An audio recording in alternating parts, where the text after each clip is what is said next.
अवतार वरिष्ठाय रामकृष्णाय ते नमः। जननीं शारदां देवीं रामकृष्णं जगद्गुरुं पादपद्मे तयोः श्रित्वा प्रणमामि मुहुर्मुहुः। नमस्यतिराजाय विवेकानन्दसूरये सच्चित्सुखस्वरूपाय स्वामिने तापहारिणे।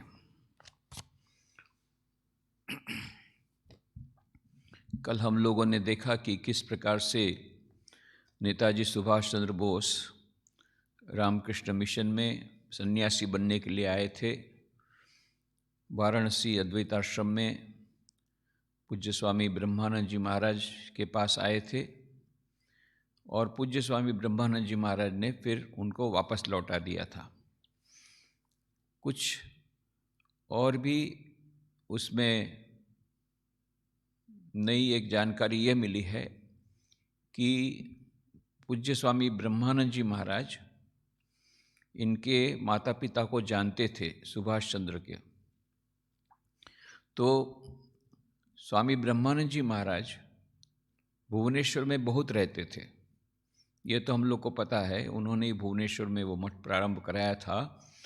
उससे वे चाहते थे वो रिट्रीट सेंटर बने रामकृष्ण मठ का, तो वहाँ खुद भी रहते थे, तपस्या करते थे। उस समय सुभाष चंद्र जी के माता पिता ये भुवनेश्वर मठ में आया जाया करते थे। राम नाम संकीर्तन भी अटेंड करते थे, काली कीर्तन भी अटेंड करते थे।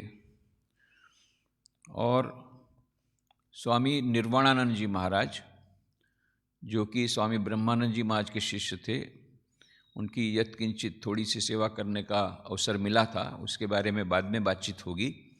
जिनको सुजी महाराज के नाम से भी जाना जाता है, उन्होंने अपने संस्मरणों में कहा है कि, और वो ब्रह्मानंद जी महाराज ने उनके बारे में कहा था कि तू ब्रह्मज्ञानी हो जाएगा, तुझे ब्रह्म ज्ञान होगा, ऐसा आशीर्वाद स्वामी निर्वाणानंद जी महाराज को दिया था उनकी सेवा से। उनके सेवक थे, इसलिए प्रसन्न होकर के कहा था। तो ये निर्वाणानंद जी महाराज के अनुसार उनके सुभाष चंद्र के माता पिता आया करते थे, राम नाम संकीर्तन अटेंड करते थे, काली कीर्तन भाग लेते थे, पूज्य स्वामी ब्रह्मानंद जी महाराज के पास आया जाया करते थे। बाद में भी शंकरानंद जी महाराज, जो कि रामकृष्ण मठ मिशन के 7वें परमाध्यक्ष हुए, उनके पास भी उनका आना जाना बहुत रहता था, सुभाष चंद्र बोस जी का। और इनके माता पिता तो ब्रह्मानंद जी महाराज के पास आया जाया करते थे। तो एक वर्षन ऐसा भी है कि जब सुभाष चंद्र बोस जी गए वहाँ पर अद्वैत आश्रम वाराणसी में, उस समय ब्रह्मानंद जी महाराज वहीं थे, तो उन्होंने यह अपनी इच्छा प्रकट की कि वे सन्यासी बनेंगे रामकृष्ण मठ मिशन के। तब उन्होंने उनको समझा बुझा कर वापस कर दिया। और ऐसा भी कहते हैं कि उन्होंने उनके पिताजी को तार दे करके बुलाया और उनको कहा कि इसको ले जाओ। ऐसे 2 वर्षन हमको मिलते हैं। जो भी होगा, स्वामी ब्रह्मानंद जी महाराज ने उनको वापस लौटाया, ये बात पक्की है। फिर सुभाष चंद्र बोस जी को पूछा गया था बाद में कि आपको ब्रह्मानंद जी महाराज ने क्या इसीलिए लौटाया था क्योंकि आपके पिताजी उनको जानते थे? बोले हाँ, वो जानते थे, वो बात सच है, वो भी एक कारण हो सकता है। पर मैं ऐसा मानता हूँ कि ब्रह्मानंद जी महाराज श्री रामकृष्ण देव के मानस पुत्र, ये न केवल ब्रह्मज्ञानी थे, त्रिकालदर्शी थे, और वो जान गए थे शायद कि मुझे अपने जीवन में क्या करना है देश के लिए, और इसीलिए उन्होंने मुझे वापस लौटा दिया। परंतु भले ही वापस लौटाया हो, रामकृष्ण मिशन के साथ उनका संबंध बना रहा। रामकृष्ण मिशन के प्रति उनकी जो भावना, सद्भावना, और उनके प्रति जो उनकी श्रद्धा, वो आखिर तक बनी रही। ये हमने कल देखा था। और वे भले उन्होंने बाहर से संन्यास न लिया हो, परंतु भीतर से तो उनमें त्याग की भावना कुट कुट कर भरी हुई थी। नहीं तो क्या है, संभव है उस समय के ज़माने में ICS, ये हमारे आजकल जिसको IAS बोलते हैं, इंडियन एडमिनिस्ट्रेटिव सर्विसेज, वो उस समय ICS हुआ करती थी और केवल इंग्लैंड में ही हुआ करती थी। और इसके लिए वो इंग्लैंड भी गए थे सुभाष चंद्र बोस जी, उन्होंने पास भी किया था, जैसे कल हमने देखा। चौथी उसमें पोजीशन पे प्राप्त की थी। ICS को प्राप्त करना मतलब ऐसा लगता था कि बस आपको जो कुछ सारे जीवन का सब सर्वोच्च लक्ष्य आपने प्राप्त कर लिया, ऐसा उस समय के ज़माने में माना जाता था और उसको बहुत रेयर माना जाता था। ऐसी पोजीशन पास होने के बावजूद भी सुभाष चंद्र बोस ने उसको त्याग दे दिया। क्यों? बोले मैं ब्रिटिश सरकार की नौकरी नहीं करूँगा। यह उनकी देखिए खुमारी देखिए, यह उनका पराक्रम देखिए, उनकी भीतर की वह श्रद्धा, उनके भीतर की वह संकल्प शक्ति, यह इतनी अच्छी पोजीशन को ठुकराना, उसका त्याग करना, ये कोई छोटी बात नहीं है। पर उन्होंने त्याग पत्र दे दिया, लेटर ऑफ रेजिग्नेशन, 22 अप्रैल 1921 को। तो देखते हम लोग जो त्याग पत्र में बहुत ही अच्छी उनकी हैंडराइटिंग, खुद के हैंडराइटिंग में उन्होंने लिखा है कि इस प्रकार से मैं इतना ही नहीं कि मैं त्याग पत्र दे रहा हूँ कि मुझे इसमें नहीं रहना है, इतना ही नहीं, मेरे पर जो कुछ खर्च हुआ है वो भी मैं, जैसा ही मेरा रेजिग्नेशन लेटर एक्सेप्ट होगा, I will return that money. ये क्या खुमारी है! ब्रिटिश गवर्नमेंट के सामने इस प्रकार से 1921 में लिख रहे हैं। इनकी उम्र उस समय 24 साल की, 24 साल का एक युवक लात मार के ठुकरा देता है ICS की पोजीशन और ब्रिटिश गवर्नमेंट को बोलता है तुमने जो मुझ पर पैसा किया है वो सब मैं दे दूंगा। 1921 में भारत वापस लौट करके चित्तरंजन दास और इनके सबके साथ में एक क्रांतिकारी योजना में मिलते हैं, फिर उस जेल में जाते हैं। सब बात हमने कही थी। तो कहने का मतलब क्या है कि ये सुभाष चंद्र बोस में भले उन्होंने बाहर से संन्यास नहीं लिया हो, पर त्याग की भावना उसमें रही थी। भले उन्होंने रामकृष्ण मिशन में ज्वाइन न किया हो, परंतु उनकी रामकृष्ण मिशन के प्रति, रामकृष्ण मिशन के सेवा कार्यों के प्रति उन्होंने ये दो जो मुख्य रामकृष्ण मिशन के दो मंत्र हैं, आत्मनो मोक्षार्थम जगत हिताय च और शिव ज्ञान से जीव सेवा, इन दोनों को उन्होंने अपनाया था अपने जीवन में और आत्मनो मोक्षार्थम जगत हिताय च के लिए अपना जीवन त्याग दिया था। ये बात अलग है कि उन्होंने अपना सेवा का जो माध्यम, देश सेवा को, और उस प्रकार से आज़ाद हिंद फौज बना करके उस प्रकार से देश की आज़ादी के लिए काम करके उन्होंने उस देश सेवा में अपना नियोग किया, यह अलग बात है। पर मंत्र वही, आत्मनो मोक्षार्थम जगत हिताय च। और दूसरा, शिव ज्ञान से जीव सेवा से इतने वे प्रबुद्ध हुए थे, इतने प्रेरित हुए थे कि उन्होंने स्वयं विद्यार्थी अवस्था में जो स्टडी सर्कल शुरू किए उसके माध्यम से सेवा कार्य शुरू किए। फिर कलकत्ता में सेवा दल में भी वे प्रमुख बने थे, मेयर बने, तब भी उन्होंने कितना सारा कार्य किया कलकत्ता के लिए। कहने का मतलब ये सेवा उनके जीवन का एक अंग थी। इस प्रकार से भले रामकृष्ण मिशन उन्होंने ज्वाइन न किया हो, पर रामकृष्ण मिशन के साथ उनका संबंध बना रहा। रामकृष्ण मिशन के आदर्शों को उन्होंने अपने जीवन में अपनी तरह से अपनाया। और हमारे जितने सेंटर्स हैं, बहुत सारे सेंटर्स की उन्होंने मुलाकात भी ली। और दक्षिणेश्वर में तो वो प्राय ही जाया करते थे। दक्षिणेश्वर क्यों जाया करते थे? क्योंकि स्वामी विवेकानंद से नहीं केवल, किंतु श्री रामकृष्ण देव के उपदेशों से भी बहुत प्रभावित हुए थे। हमने कहा कि 8 या 9 पत्र उन्होंने जो लिखे थे अपनी माता प्रभावती देवी के, उसमें प्रत्येक पत्र में उन्होंने श्री रामकृष्ण देव की कहानियाँ, रामकृष्ण देव के जो उपदेश, इन सब को उन्होंने उद्धृत किया था। तो श्री रामकृष्ण देव से भी उतने ही प्रभावित है। और इसीलिए श्री रामकृष्ण देव की आराध्य देवी माँ काली भुवनेश्वरी, माँ काली जो दक्षिणेश्वर में, उनके पास भी वो दक्षिणेश्वर में जाया करते थे, भवतारिणी के पास। और जब भी वो समय मिलता वो दक्षिणेश्वर चले जाते और फिर वहाँ से फिर बेलूर मठ भी चले जाते। तो बेलूर मठ और दक्षिणेश्वर में कई बार वो गए हैं, जब भी समय मिलता चले जाते थे। और श्यामा संगीत बहुत पसंद करते थे। श्यामा संगीत किसको बोलते हैं? जगदम्बा के लिए जो माँ के प्रति प्रार्थनाएं, बंगाली में उसको श्यामा संगीत कहते हैं। ये सभी श्यामा संगीत ये जगन माता को संबोधित करते हुए किए गए हैं। तो श्यामा संगीत ये बंगाली कल्चर का एक बहुत बड़ा, बहुत महत्व का हिस्सा है। तो सुभाष चंद्र बोस स्वयं पसंद तो करते थे श्यामा संगीत, गाते भी थे। नौका में जाते थे तो गाते गाते जाते थे। यहाँ तक कि जब पद्मा नदी पार कर रहे थे, एक बार बहुत बड़ा तूफान आया, उस समय भी उनका मानसिक संतुलन बना रहा। उस समय भी वो श्यामा संगीत गा रहे थे। कबे आवार नाच भी श्यामा, माँ श्यामा तुम फिर से कब नाचोगी, यह गीत उस समय गा रहे थे। तो श्यामा संगीत भी उनका एक जीवन का अंग बन गया था। माँ भवतारिणी का मंदिर, दक्षिणेश्वर का, बेलूमठ का मंदिर, बेलूमठ, ये सब उनके जीवन के अंग बन गए थे। और जब उन्होंने देश त्याग किया, ये हमको किस प्रकार से हम जानते हैं, किस प्रकार से उन्होंने इतने सारे ब्रिटिश इंटेलिजेंस डिपार्टमेंट को चकमा दे करके, वेश परिवर्तन करके कार में निकले थे रात को, ये सब तो सब लोग को मालूम है। तो ये जब देश त्याग किया, उसके पहले उन्होंने क्या किया कि उन्होंने दक्षिणेश्वर से निर्माल्य मंगाया। निर्माल्य बोलते हैं जो माँ शारदा देवी, माँ भवतारिणी को जो दिए गए थे पुष्प, उनके चरणों में थे, उस चरणों में जो पुष्प दिए गए थे उसको और चरणामृत को उन्होंने मंगाया था, और वो पुष्प को लेकर के गए थे। उनके बटुआ में वो जो सूखा हुआ पुष्प जो कि माँ को दिया गया था, माँ के चरणों में था, जिसको निर्माल्य कहते हैं, वो भी उनके पास, उन्होंने अपने पास हमेशा साथ में रखते थे। जब भी कोई पत्र लिखते थे तो ऊपर में काली माता लिखते थे।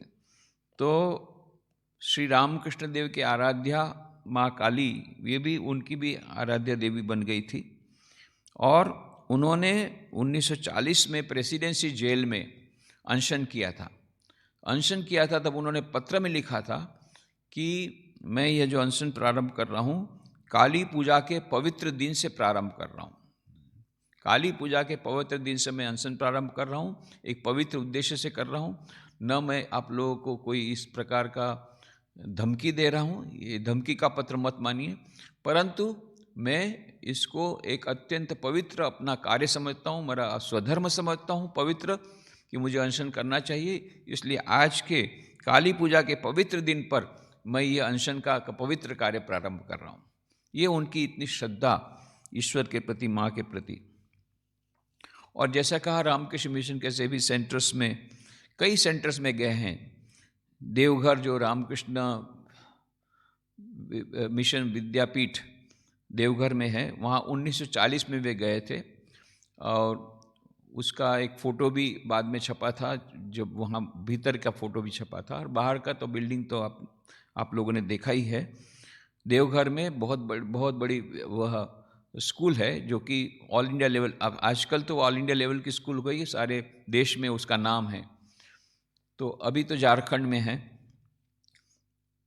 फिर रामकृष्ण अद्वैत आश्रम वाराणसी, वहाँ पर तो वो गए थे, ज्वाइन करने के लिए गए थे स्वामी ब्रह्मानंद जी महाराज के पास, वो तो हमने पहले ही कहा। तो अद्वैत आश्रम में भी गए थे वे, और बाद में गए थे कैलकाटा स्टूडेंट्स होम, यहाँ पे जाकर के उन्होंने, ये सभी जगह जाकर के उन्होंने बुरी बुरी प्रशंसा की थी वहाँ के जो कार्य हो रहे थे उसके।